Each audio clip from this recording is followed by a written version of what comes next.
So as many of you know, Lent, is our time to echo Christ's testing in the desert for 40 days. So this is a time of purification by way of prayer and fasting. And the gospel we heard today nicely summarizes how we are meant to go about that. Don't look gloomy. Don't neglect your appearance. And whatever you do, do it for God rather than for the approval of people. I want you to take Lent seriously as an opportunity for spiritual growth. You should do that without being gloomy, without being depressed.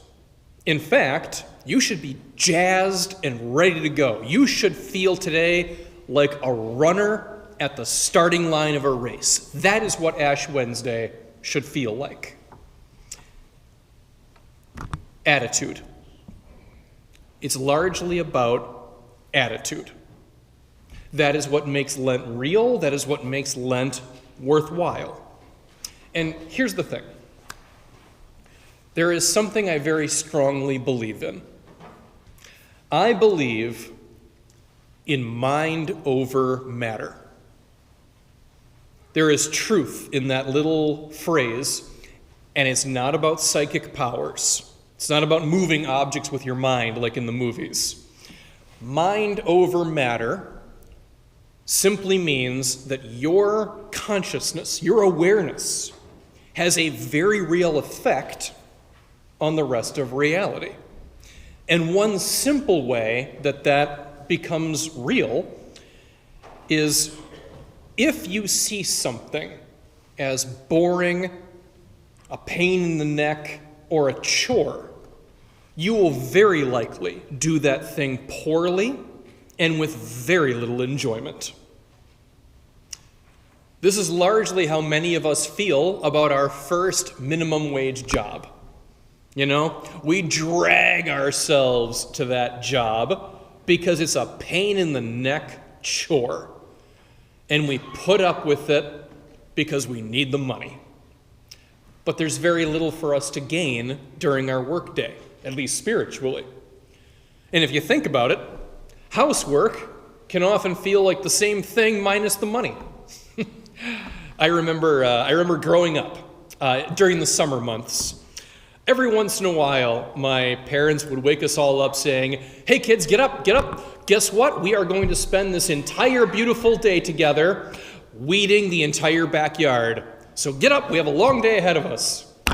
And all three of us would just grumble and just drag ourselves out of bed because we knew it was going to be a terrible day because we didn't enjoy that and we weren't mature enough to see it as an opportunity for anything. But imagine the difference that attitude makes. Imagine what it would be like if you actually want to go to work and accomplish something. Even if it's the same minimum wage job as before, now you stand to gain something, grow as a person because you're seizing the day at your work. Imagine the difference around the house if you actually want to put in the effort when you do your chores. I'll tell you, as I'm getting older, I'll be honest, I still can't stand landscaping and weeding. I guess that means I'm not entirely mature yet, who knows. But the housework, like cleaning up the house, doing something different with the living room, whatever, all that stuff, that's really not as bad as I remember, because now there are little ways to take ownership of life. They're little daily achievements that are worthy of the time and effort that we put into them. That is the idea of Lent in a nutshell. This is not our way of making ourselves more miserable than usual for 40 days. Because let's be honest, in all of history, no one has needed help being more miserable than they already are. Not the idea. But rather, this is about accepting and choosing a task or two to take ownership of your life. Don't be gloomy about it. Don't brag about it.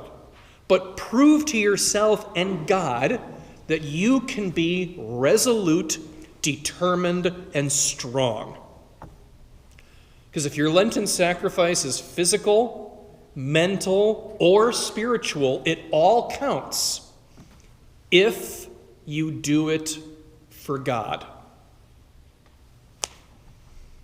Lent is an exercise in mind over matter.